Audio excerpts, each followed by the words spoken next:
selamat pagi pemirsa podcast TV Kampus Universitas Mitra Indonesia. Jumpa lagi kita dalam acara Bincang Santai.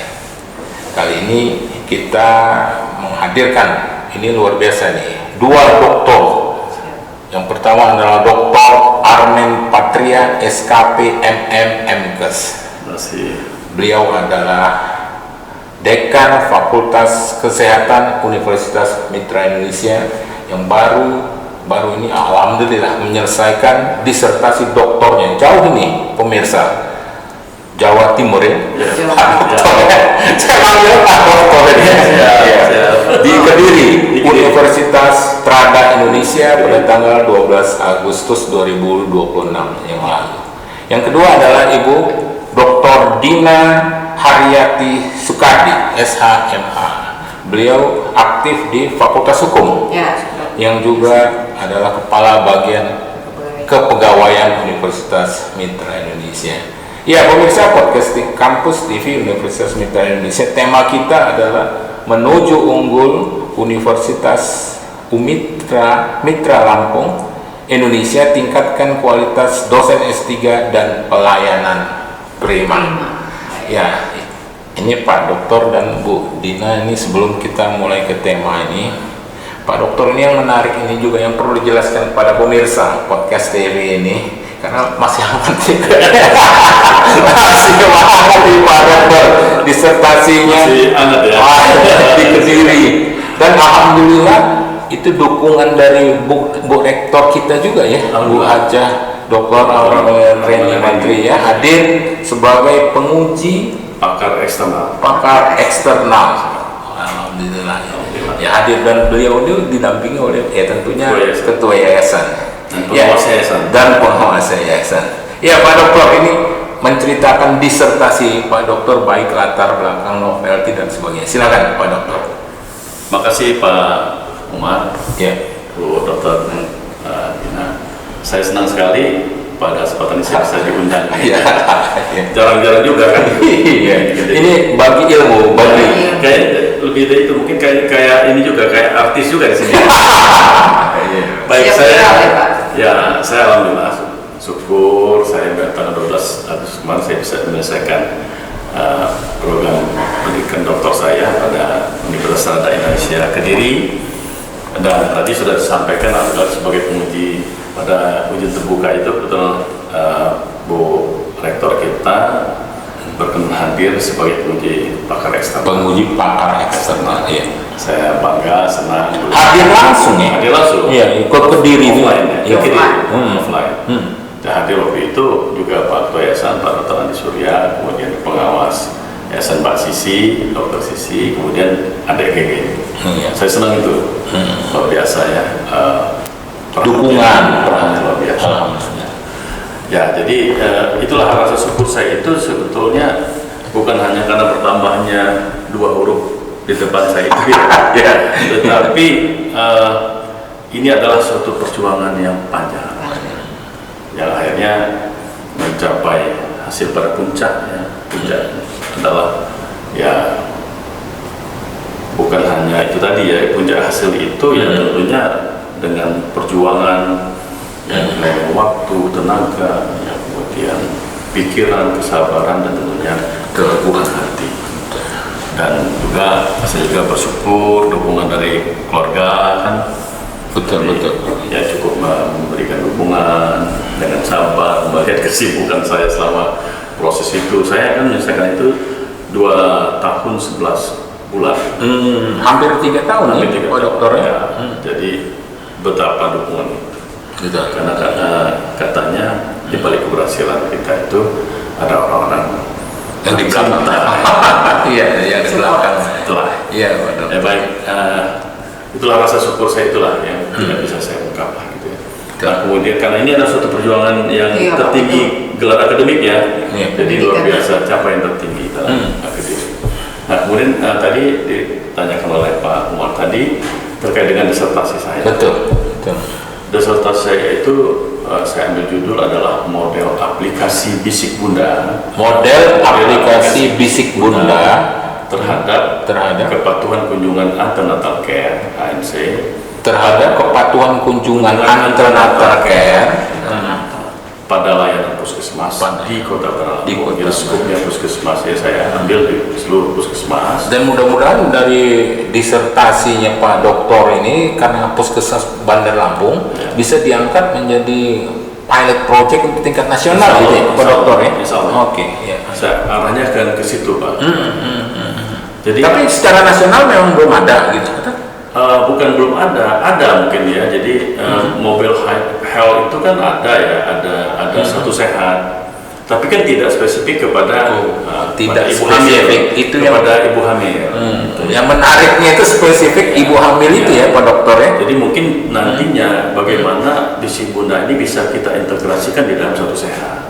Bisik Bunda itu diintegrasikan dengan satu aplikasi satu sehat. Ya oke. Tentunya ini kan betul. Kita harus advokasi dari menarik itu, kabupaten kota dan provinsi. Betul.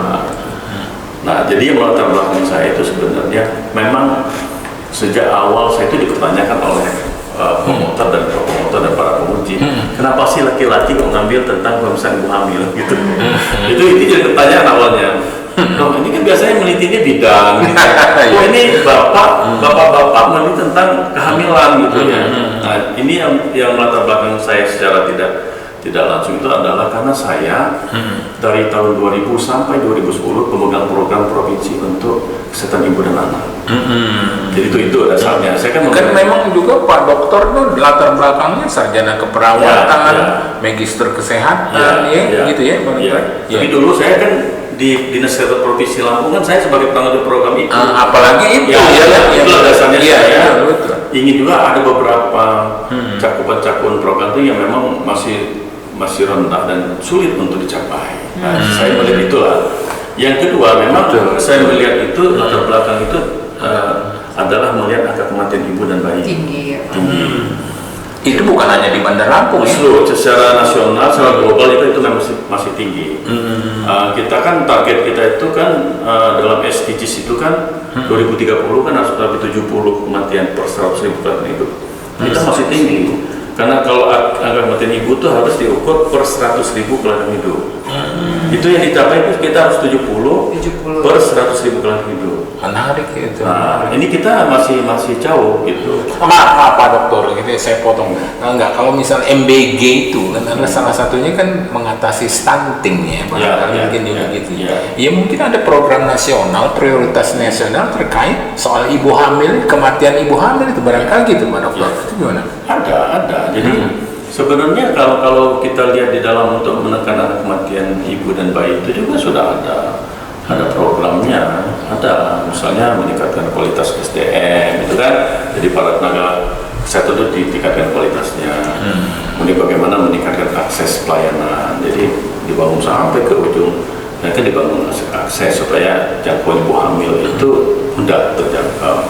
Kemudian program dia mulai adanya BIMTEK, adanya MONEF gitu. Kalau pengamatan Pak Dokter lah atau penelitian Pak Dokter di Indonesia ini lah mungkin jadi latar belakang kematian ibu hamil itu masih tinggi, kategori masih tinggi. Termasuk di Bandar Lampung. Tinggi ya Pak. Oh, jadi itu masalah dong. Iya kan dua perempuan meninggal setiap per jam. Luar biasa penelitian disertasi Pak Dokter. Iya. Meninggal karena kehamilan, karena persalinan dan karena nifas. Jadi masih tinggi. Per jam 2 orang. Ya. Jadi dengan adanya aplikasi Bisik Bunda itu, jadi hubungannya dengan saya kan mencoba untuk melihat dari latar belakang tadi ada beberapa faktor apa saja yang bisa mempengaruhi kepatuhan kunjungan itu. Karena kan kalau kita lihat kematian ibu itu pasti yang penyebab tidak langsungnya salah satunya kualitas pelayanan ANC tadi, antenatal care tadi. Ya, maka ibu itu patuh atau tidak mendatangi kunjungan. Sekarang kan dari pemerintah itu harus 6 kali dia berkunjung selama kehamilannya. Ya, 2 kali pada kehamilan trimester pertama, 3 bulan pertama dia 2 kali, 3 bulan keduanya 2 kali, kemudian 3 kali. Jadi 6 kali dia. Nah ini kan ibu minimal minimal itu kan 6 kali. Ya 6 kali, kan 6 artinya. kunjungan 6 kali. Nah ini yang harus dikejar oleh pembangun program ini, bagaimana mengejar supaya ibu tuh patuh Betul. 6 kali itu. Nah ini yang kalau itu mencegah kecelakaan atau itu. Iya supaya kontrolnya gitu ya Pak ya, Dokter. untuk menganggap resiko dan sebagainya. Resiko ya. WHO bahkan sekarang merekomendasikan 8 kali. Jadi bukan 6 kali, 8 kali. Dulu kan 4 ya Pak. 1, 2. Enggak, ini maaf Pak Dokter, Ibu Pudina ini juga kan ibu rumah tangga. Iya. Memang gitu ya, 6 kali ya. Malah ya sekarang ya dulu 4 kali ya. Dulu 4 kali. 1, 2. Satu. Kali semester 1 kali semester 2, semester 3-nya 2 kali. Tapi sekarang karena itu tadi melihat Tinggi. kualitasnya itu memang perlu ditingkatkan. 6 dia. Jadi 6. Nah, karena 2 yang trimester pertama itu kan harus ketemu kontak dokter, Betul. ya, ada screening di situ. Dulu nggak, karena dinyatakan bahwa itu penyumbang kematian ibu itu karena itu tadi ANC. Nah, kualitasnya itu makin ditingkatkan. Makanya Aware ya Pak. Ya. saya langsung tahu dari aplikasi Bisik Bunda ini Ya. sangat penting Ya. untuk kontrol ibu hamil. Ya. Jadi saya memang setelah saya melihat faktor-faktor yang mempengaruhi kepatuhan kunjungan tadi, ada beberapa faktor itu, di antaranya ada motivasi ibu, ya, keterampilan hubungan sosial, ada dukungan keluarga, dukungan tenaga kesehatan, dan dukungan tokoh masyarakat. Itu sebenarnya berpengaruh terhadap kepatuhan kunjungan tadi. Nah, dari situ, dari model itu, kemudian saya kan akhirnya saya melakukan ada uji pakar, ada FGD. Nah itu disepakati bahwa ini perlu satu aplikasi juga. Karena itu di dalam novelty saya itu ada model juga ada aplikasi. Nah, itulah aplikasi Bisik Bunda itu kenapa hadir. Ini adalah suatu kesepakatan dalam FGD itu dan uji pakar. Nah, Dan itu sudah dihakikan. Sudah ya. kan proses saya membuat itu kan pertama kan saya setelah hasil kesepakatan tadi kan ini kontennya kan saya konsulkan dengan pemegang program di provinsi kan, kira-kira kontennya isi dari aplikasi apa saja kan itu kami diskusikan. Setelah itu baru saya ke ahli teknologi komunikasi. Dibuat satu aplikasi. Ini judulnya tolong Pembuatan konsepnya. Akhirnya terbentuklah aplikasi Bisik Bunda itu, kemudian oleh tim dari ini tadi teknologi komunikasi tadi ini didaftarkan di Google. Oh iya. Setelah didaftarkan di Google, ini dilakukan review selama 14 hari berturut terhadap 25 responden. Untuk pengecekan. Iya, dinilai diuji efektif dan kemudian sebagainya. pertama kali di reject, nggak lulus. Karena ini kan harus kontinu setiap hari kita buka.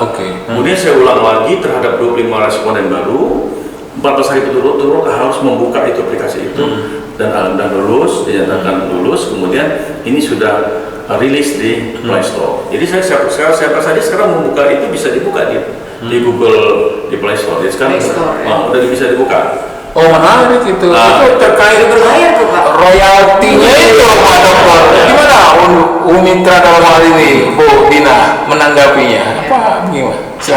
Menurut saya itu kan pengembangan dari sebuah penelitian ya Pak ya. Nanti ada lembaga penelitian pengabdian masyarakat. Biasanya konteksnya larinya seperti paten, cipta dan sebagainya, itu kan konteks masuk ke dalam pengembangan penelitian dan pengabdian.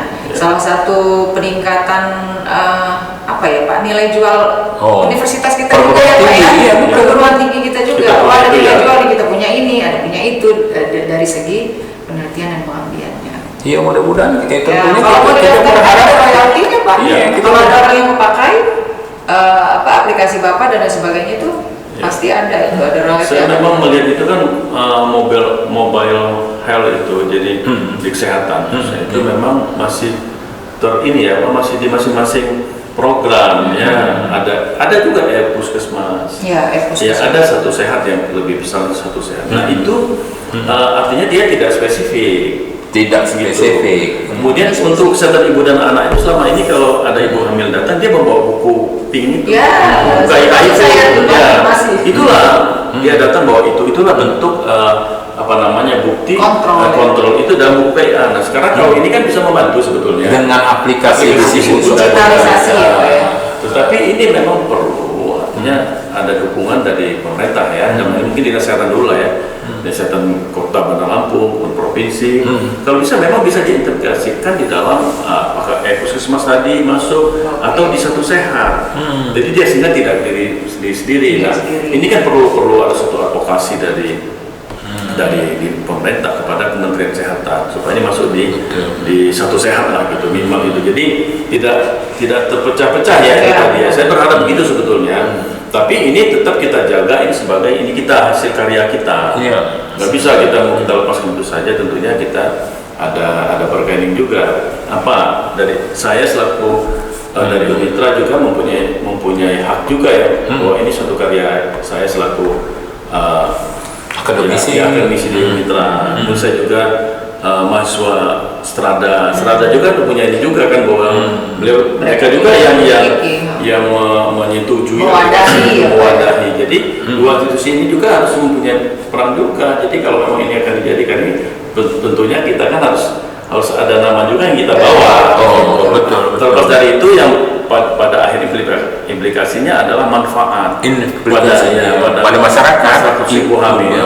Betul. Ya supaya memang bisa dia patuh, meningkatkan kepatuhan, ya kan gitu. Kemudian akhirnya pada menekan angka kematian. Itu sebetulnya titiknya, gitu Pak. Goalnya ya Pak. Menarik.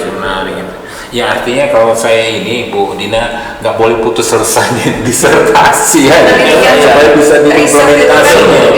Kalau misalnya pemikiran Pak Dokter dalam atau rencana Pak Dokter untuk supaya khususnya digunakan untuk ke pemerintah daerah di Bandar Lampung dulu, provinsi atau tingkat nasional ini gimana Pak Dokter? Jadi saya mau ada 3 agenda yang akan saya lakukan. Jadi tadi kan sudah disinggung bahwa ini jangan sampai berhenti di disertasi.